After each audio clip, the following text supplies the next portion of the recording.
Good morning, everybody. John Delarose here, the leading Hispanic voice in science fiction, author of For Steam and Country and Gravity of the Game, both out now. And I'll be releasing The Stars Entwined, which you've started to see me tweet a little about in February. We're doing one last editing pass on that. I'm going to push this book just in terms of how much I'm working on it and how much we're working on it on the editorial side, to a point where it's just going to blow the others away. This is going to be the cleanest book yet that I've produced. It's going to definitely be the most complex book yet. It's going to be very, very, very interesting to see what you guys think about this. So, another thing I've been doing is I've been promoting my Happy Frogs group. For those who kind of haven't paid attention to this whole deal, I started the Happy Frogs sort of concept in I think it was June or July, maybe a little before that. And I just put up an awards recommendation slate for the Dragon Awards. And my thought was, I'll get some cool authors noticed for the Dragon Awards and hopefully get them a few sales, because I'm going to try to help some authors who you might not pay attention to otherwise. They're not the big names or whatever. And it worked. Every single author that I nominated got on the Dragon Awards ballot, every single one. And we didn't end up winning that contest based on, they had once it's down to 4 or 5 people, and it's like a Richard Palinelli versus the guy who does that Expanse TV show or whatnot. It's kind of obvious that the guy who so very few people have heard of versus the guy who's doing the TV show that's hot right now. That's tough in a popularity contest, but it worked. It was fun. And people probably thought it was a one-time thing, me kind of making fun of certain elements. But if I've got something, I've got a platform, and I can help a bunch of authors out, of course I'm going to use it again and again and again and again. You don't stop, and that's something that people forget when they're kind of trying to push a war in culture. That there's individual battlefields, right? There's the Dragon Awards, there's sales on Amazon, there's reviews on Amazon. Those are all individual battlefields, right? And there's Comicsgate, all these little different things are just individual battlefields. But the war is something that is a long-term thing. It's a 10, 20-year plan. If you want to shape culture, you're not going to shape culture even in 1 year, in 2 years. It doesn't work. So, people ask me, well, why are you dealing with the Nebula Awards? SIF was a waste of time. SIF was terrible. SIF was the Science Fiction Writers of America. They are hyper crazy SJW driven, just a terrible organization that does nothing. They just take money from their members, and they get a message board to talk on, and they get to vote in these Nebula Awards, and that's it. So total scam. And it's run by Cat Rambo, who, as you've seen, has not been pleasant to me in the past. And so they perpetuate this sort of cycle. And I linked an article yesterday.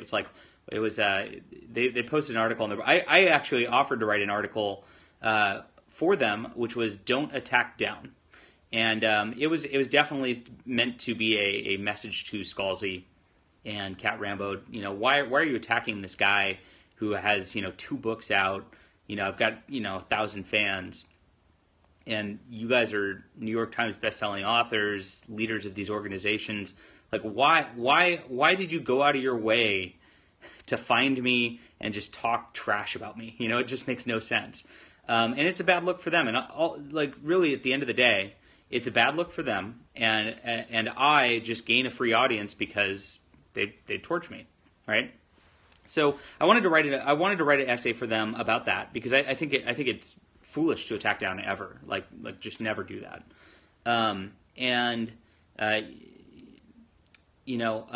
They declined my essay, of course. SIFWA pays essay rates periodically. Well, there was one last night. It was yeah, right, exactly. Must smack down bad speak, right. There was an essay last night, it's like a caricature. It was like, why is there not enough fat representation in sci-fi? And so I linked it. It's like, is this a parody of it's a parody of everything that they try to say. It's like they go, they've always been female representation, this representation, that. Now fat representation? Are you serious? So I went on their page and I put maybe put down that donut and drink a protein shake instead. It's worked for me. I've lost like 12 pounds this month. So, yeah, pretty funny. So that's SIFWA, and they have their awards, right? And so a lot of people have just been, why are you bothering with this? Why are you bothering with this? And it comes back to the title of my Periscope here. It does no good to take your ball and go home. I totally believe in starting your own platforms. I think what Vox Day is doing with his blog is great. With Alt Heroes, great. But that doesn't mean there's still at the end of the day, even though that made $240,000, huge. I mean, ridiculous. No Kickstarters ever make that kind of money, right? Especially comics. Really, no comic Kickstarters ever make that kind of money. But at the end of the day, it's got 2,500 backers or something like that. The average Marvel comic is selling, like 20,000, so it's about 10 times that. And those brands, because of the movie brands, impact millions, whereas we're still impacting thousands on our platforms. Now, I'm not poo-pooing the platforms. I think we need to continue this, and I think we'll definitely see some growth. But we also, I missed that. We also need to evaluate these old platforms because they are still there and they are still in the public consciousness. These hyper-political arguments online, only really like 2% or less of people ever even see it, let alone know what's going on, right? So if you completely ignore the big platforms over here and they keep doing their thing, they're going to keep continuing and you're going to have a lower impact on culture than you would have thought. And so I think there was a big tactical mistake made, and I don't want to talk bad about the Sad Puppies. They're my friends, right? But I think they made a big tactical mistake. They went in for 3 years. They actually started to make some good headway. They got SIFWA to change their rules, and then they took their ball and went home after they said, look, we showed you it's rigged, now we're done. And if you're actually trying to impact an organization, if you're actually trying to impact an organization, you're not going to do it. You're not going to walk into one or two of their meetings and go, I want respect. And then even if you get some of the board members to say, okay, well, maybe we'll let you into the organization, you're not going to get some respect that fast, and you're not going to make changes that fast. So if there was actually a tactical goal of changing the culture and getting rid of some of the SJW content, dropping recommendations and dropping any fight for the Hugo Awards and all that actually did no good. It actually made their platform just die, and it didn't do anything. Now, individually, a couple of the people who were nominated and all that are doing very well. And that's different because they were fighting over here also, as Bain was pushing their books and getting them higher. That's different than what was happening over here on the global sort of cultural level, right? So while, yes, it's good to go somewhere else, and while, yes, it's great that there's a Dragon Awards now and all that, and that there's a different platform, this still exists, and it's still, to most people who are just drive-by people who don't, I think I've heard of the Hugo Award before, right? They don't notice anything, and they just go, okay, I'll check out the Hugo book winner, right?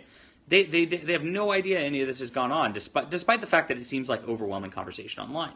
So if you take your ball and go home, all it does is that keeps going, and you're just kind of stuck here, right? So I don't subscribe to that. I subscribe to kind of dabbling in everything. Look, not everything's going to work. I don't know if any of my recommendations when I put these out are going to actually have any impact on SIFWA whatsoever. I don't know that any of the books I like will get nominated. They'll probably not get nominated because enough people will go, anything but what he wants, because it's all identity game, right? It'll probably do that.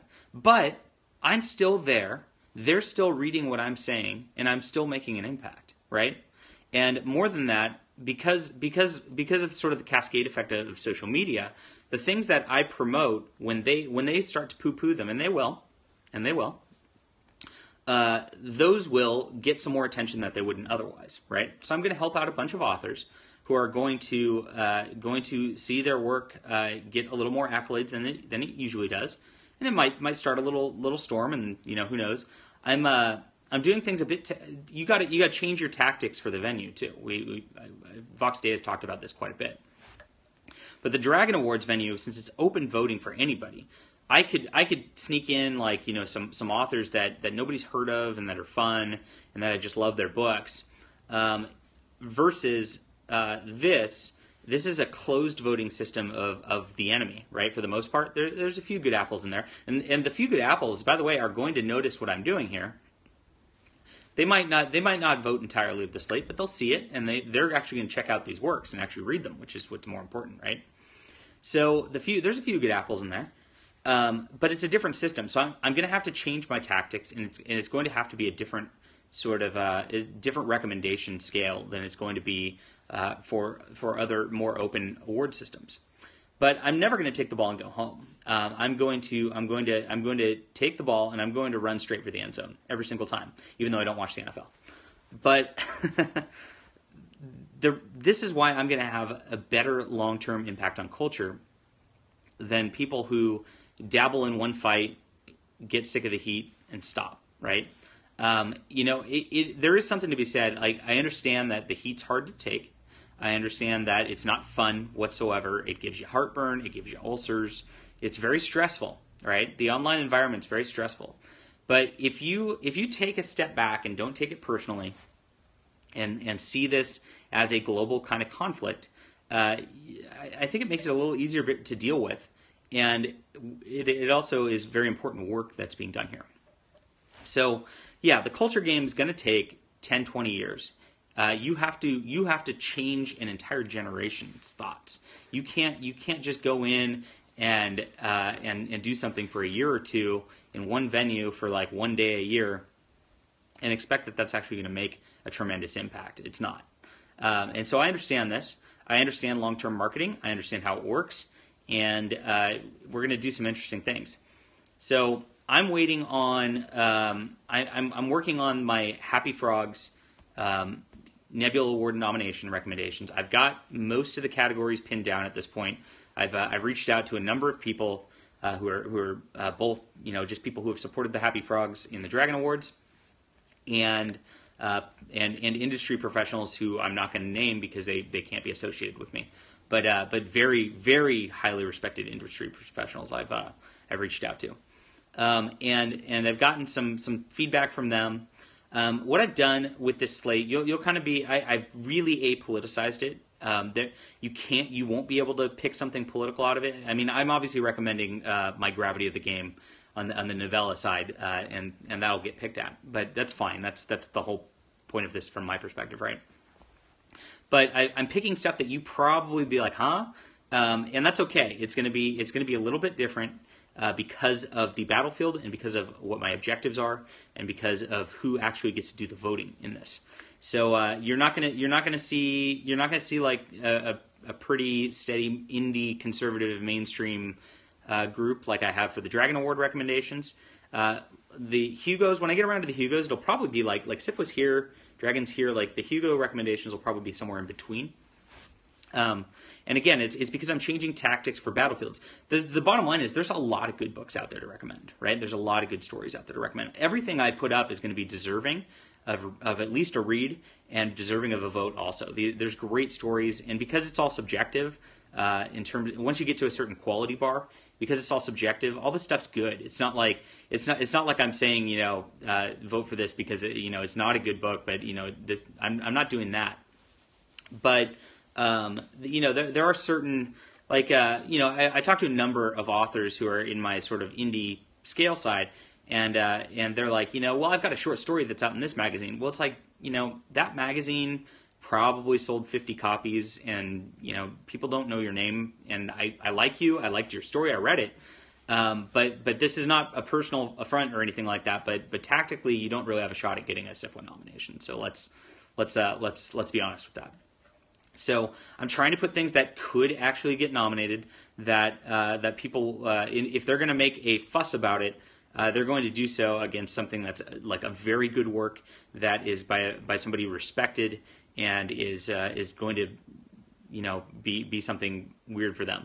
So what I think that the list is going to do, my prediction is that I'm going to get a bunch of the usual suspects going a little nutty about the fact that, oh my gosh, somebody made a slate for the SIFO Awards. This is terrible. We're not allowed to do that. This is supposed to be a noble award that's supposed to be just based off of our pure understanding of what's pure and good in science fiction. They're going to do that, and a slate flies in the face of that, right? And that'll be the first reaction. The next reaction is going to be, these are some pretty diverse choices, and these are pretty good authors. What's John doing? I thought John was like this hyper-political guy. What's going on? That's going to be the next reaction. And the final reaction is some people are actually going to change and take a look at some of these stories and perhaps even vote for it. Now, like I said, I'm not going to predict that even one of these will get a nomination on this scale because it's going to be very hard work. Everybody, for the most part, the SIFWA club is so opposed to me personally. It's like hate level. So it'll be interesting to see how this goes. But I'm not going to take my ball and go home. That's the key thing here. I'm going to do this. I'm going to do this every year. I'm going to do it next year, and I'm going to find great stories no matter what, and I'm going to recommend them. Now, as my name gets bigger, my tactics will also change because at some point I'll have a critical mass of readership that will be looking at my recommendations, and it'll be able to sway things just based on my recommendations. So I'll change that in the future, but I know I don't have that now. I have a good sized readership, right? I've got about 10,000 people who read my blog. I mean, how many of those are SIFWA members? Let's say 50, right? So I have a small impact, and I know my impact is on the small scale, but I do have an impact. So coming at it from that what I have perspective, I hope this is helpful, by the way, because this is just marketing tactics. And even though this is a very specific situation, I'm drilling into the details of my thought process in hopes that it will help you in your thought processes for other things you're trying to get accomplished. Because this is how I do things. And that's the goal at the end of the day. If I can influence the 5 people who are watching live to lift themselves up and take some of these thoughts and run with them. Think about this. Next year, if this then becomes 50 people watching these Periscopes live like this, that impact happens. You guys all lift up, I lift up, and that's part of the goal of these Periscopes, right? So that's it. Don't take your ball and go home. Fight the good fight. Be out there. Be active. Engage. And be better than the enemy. And that's it. So have a great Friday. I will do another Periscope when I'm ready with my choices. They're not finalized 100% yet. I've got most of them finalized, but I'm not 100% there yet. And we'll take science fiction by storm. Have a good day, guys.